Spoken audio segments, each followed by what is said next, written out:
Hello everyone, welcome to PSC Collegiate English. Today let us look at Sonnet 19, which is also known as When I Consider How My Light is Spent by John Milton. First of all, we would look at the poem and later on we would go into line by line explanation, critical analysis. We would look at the conceit, we would look at different biblical references that's given in this sonnet and all. So, without any further ado, let's quickly get into the poem.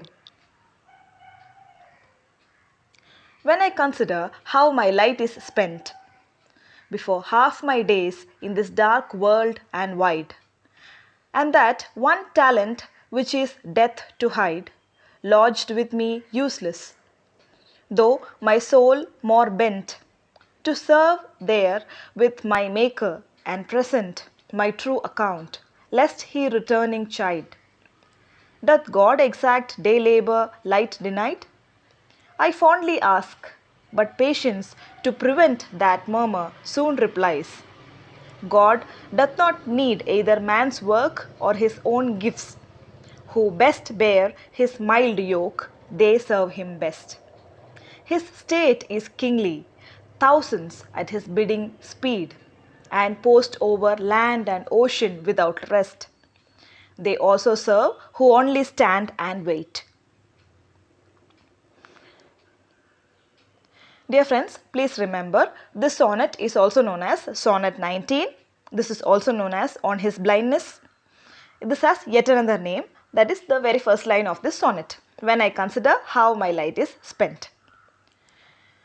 So this is one of the best known sonnet by John Milton. The very last line of the sonnet, they also serve who only stand and wait. This is a proverb. This has come into existence from this sonnet. This is very famous quotation. Sonnet number 19 is published in Milton's 1673 poems. The sonnet has Petrarchan forms, that is ABBA, ABBA, CDE, CDE. Here, it is considered to be a metaphysical poem. Therefore, this particular sonnet here, the conceit of light is used. Conceit or metaphor of light is used. The first one, light, refers to speaker's lifespan. Now he is saying that half the light is over. He is getting blind. So Milton became blind at the age of 40. So he is telling that his lifespan, half the lifespan is over. So that is represented by the metaphor of light. Coming to the second, the light refers to sight, that is eyesight. Only when there is eyesight we can witness light, right?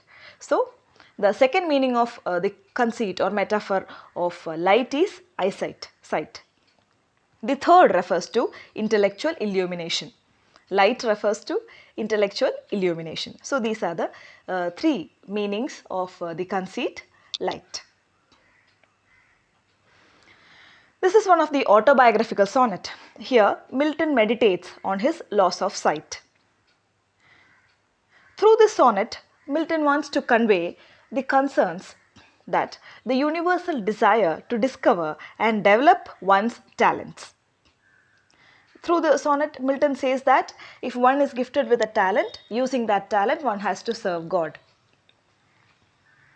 The poet suggests that each of us is given one or several talents, which one is obliged to identify, utilize and develop throughout our lives, or else experience disappointment, failure or frustration.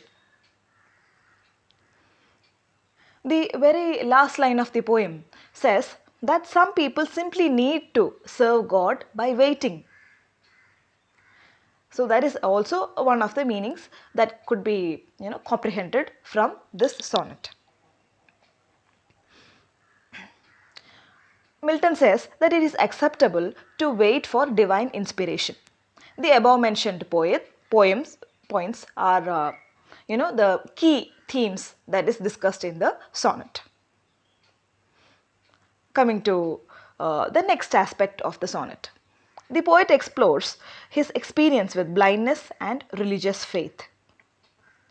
Now, usually, let us look how this Petrarchan sonnet is different from from other Petrarchan sonnets.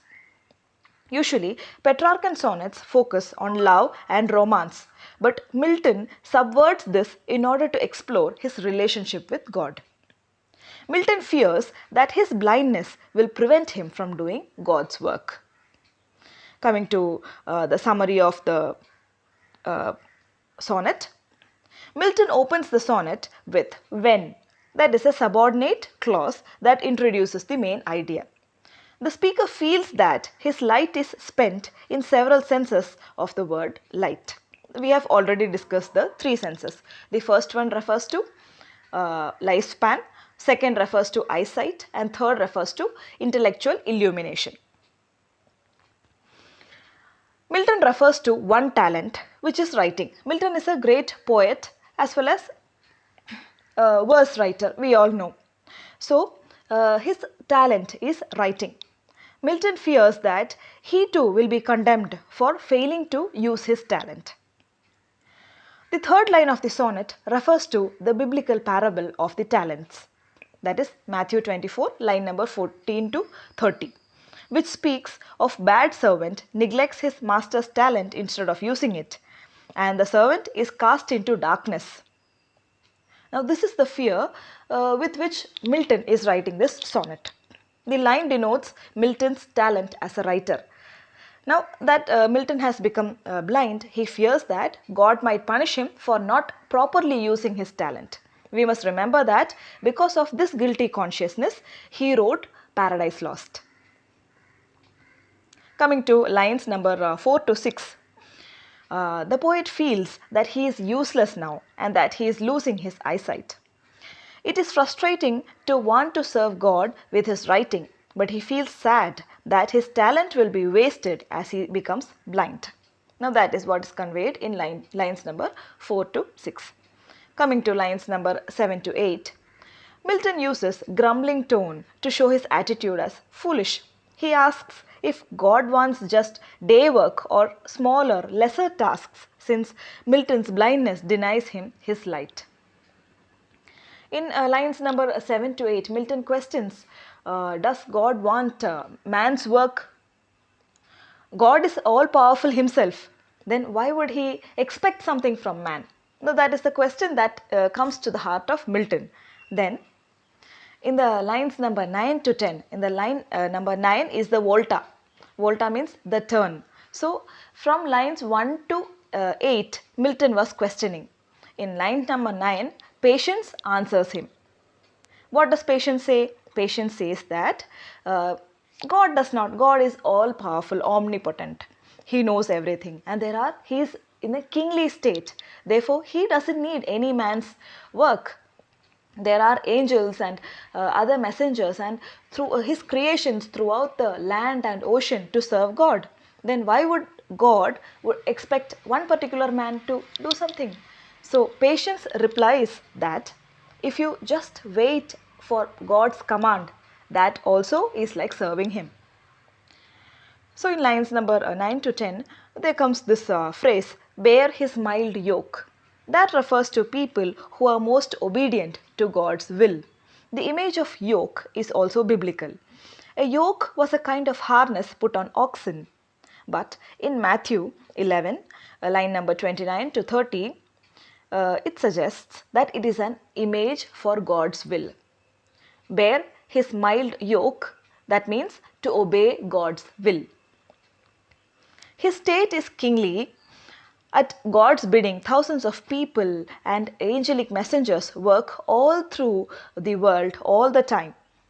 This line implies a sort of constant worldwide motion of service to God's commands.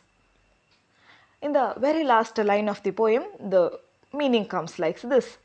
There is more than one way of serving God, and Patience tells the poet that even his waiting or apparent inaction caused by blindness is a kind of service. So this is the pattern of a Petrarchan sonnet. In the first 8 lines, an idea would be proposed that would be developed. In the 9th line, there comes a volta, that's a change. And in the concluding lines, what happens? The solution is given. Here Milton was upset about his blindness. Now Patience has given him the answer that even the inaction caused by blindness is also God's will. So that is also a kind of service to God. Let us also look at the biblical images. First one is image of light. In Gospel of John 9 lines 1 to 7, Jesus miraculously cures a beggar's blindness. Here Milton compares himself to that beggar.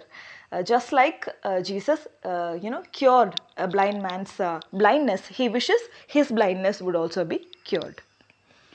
The second image is of work. I must work the works of him that sent me while it is day.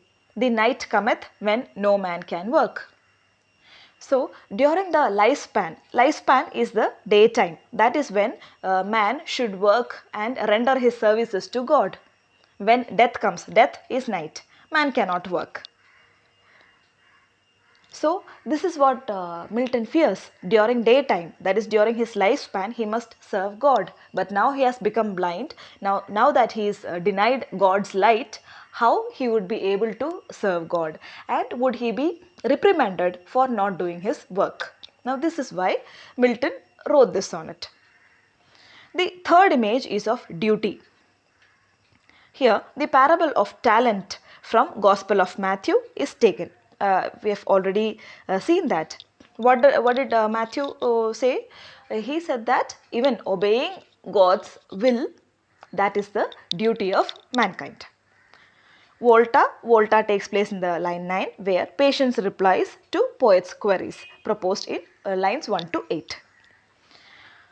Milton is known as one of the very greatest and most influential English poets, ranking with Chaucer and Shakespeare.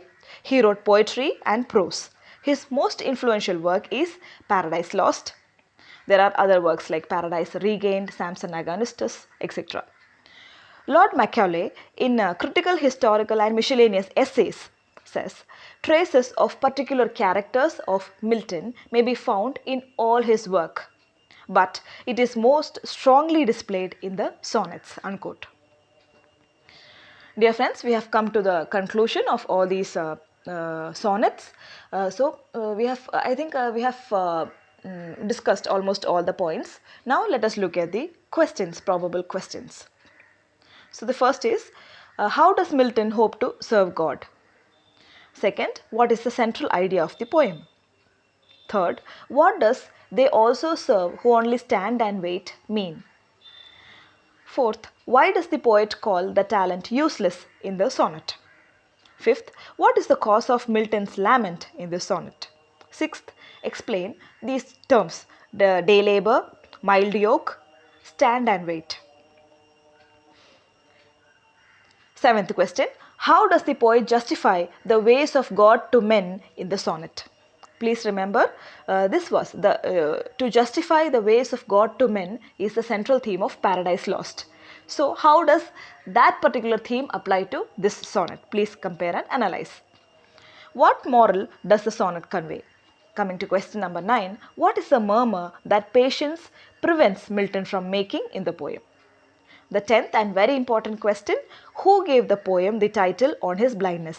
As we all know, Milton actually named this sonnet Sonnet 19 when it was published in Poems 1673. It was Thomas Newton, an 18th century cleric, who added this title. That is why this sonnet is also known as On His Blindness. Thank you so much, dear friends. If you have any queries, please do comment in the comment box. Thank you so much for patient listening.